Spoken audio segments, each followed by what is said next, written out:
Alright guys, here's a short video showing you what my volume knob is doing or not doing. It's not acting like it should, I know that, but it is kind of interesting what it is doing.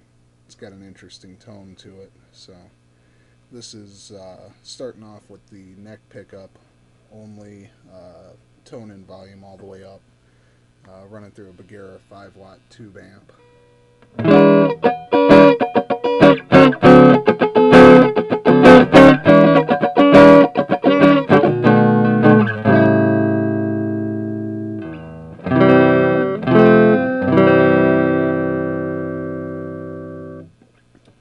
Now what I'm going to do, I'm going to turn the tone knob all the way down, leave the volume where it was at, and then you can hear the difference.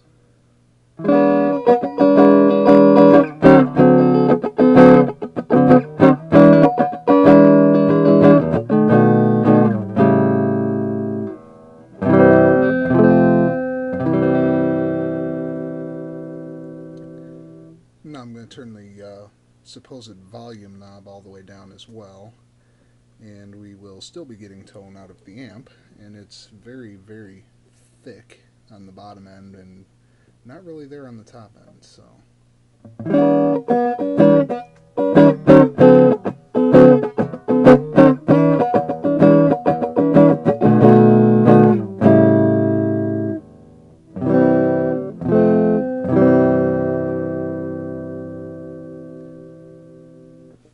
there you go. Let me know what you think.